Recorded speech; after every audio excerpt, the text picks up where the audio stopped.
प्रत्यक्षात ही जी आपण योजना आणली ही त्या महिलेनीच ती रिक्षा चालवावी, कारण ह्या योजना आणण्याच्या संदर्भामध्ये 2-3 त्या ठिकाणी उद्दिष्ट होते. एक तर महिलांना रोजगार मिळेल, दुसरं शहरी भागातल्या ज्या अशी ठिकाणं आहेत, कॉलेजेस असतील, स्टेशन्स असतील किंवा कंपनीजचे म्हणजे जिथे महिला कामगार मोठ्या प्रमाणामध्ये असतात, अशा ठिकाणी जर या पिंक ई रिक्षा आपण उपलब्ध करून दिल्या तर त्यांना रात्री अपरात्री प्रवास करत असताना पण जी बसणारी महिला आहे तिलाही त्या ठिकाणी सिक्युअर्ड वाटेल, सुरक्षित वाटेल आणि चालवणारी आहे हिलाही त्या निमित्ताने रोजगार मिळू शकेल. पण एक अट आपण याच्यामध्ये टाकलेली होती की चालवणारी पण महिला असली पाहिजे आणि त्याच्यामुळे अनेकदा या महिला लाभार्थी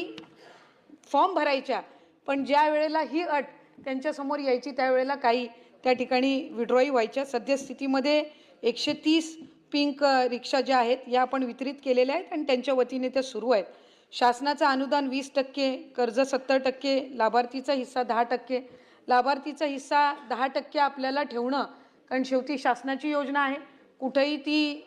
गृहीत ही धरली जाऊ नये, कारण ज्या वेळेला आपण त्यांना एक उत्पन्नाचं साधन देत असतो त्यावेळेला त्यांची त्याच्यामध्ये 10% का होईना इन्व्हेस्टमेंट असली की तितकी एक जबाबदारी आणि सातत्य हे त्यांच्यामध्ये सुद्धा राहतं, एक सिरियसनेस सुद्धा राहत असतं आणि ह्या दृष्टिकोनातून ती त्या ठिकाणी करण्यात आली. आणि बॅचच्या संदर्भामध्ये ज्याचा आपण उल्लेख केला, RTO सोबत परिवहन विभागासोबत सुद्धा आम्ही किमान 3 ते 4 या संदर्भातल्या बैठका घेतल्या आणि खरं तर याचे नॉर्म्स ताई MMR रिजनसाठी वेगळे आहेत थोडे, आणि कारण ते परिवहन विभागाचेच गृह विभागासोबत संलग्न असणारे याच्यासोबत आहेत आणि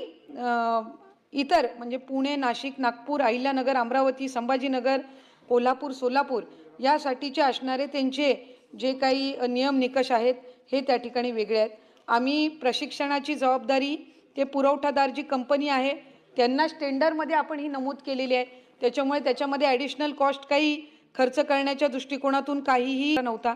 चार्जिंग स्टेशनसुद्धा पुरवठादार कंपनी आहे यांनी त्या ठिकाणी उभारण्याची तीसुद्धा तयारी त्यांनी दर्शवली आणि लाभार्थ्यांच्या ट्रेनिंगसाठी कुठलाही शुल्क हा आपण त्या ठिकाणी त्यांच्यावर आकारला नाही. आम्ही अधिकाधिक ही योजना प्रमोट करण्याचा म्हणजे अधिकाधिक ती प्रसिद्ध करण्याचा सुद्धा आम्ही त्या ठिकाणी प्रयत्न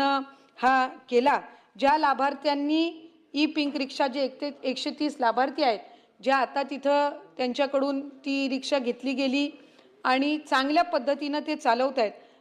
आमचा प्रयत्न आहे की पुन्हा एकदा या वर्षीच्या कालावधीमध्ये जरी 10,000 रिक्षांचं जरी ई रिक्षांचं जरी उद्दिष्ट असलं तरीही या आर्थिक वर्षामध्ये कॉन्सन्ट्रेट करून 5,000 महिलांना तरी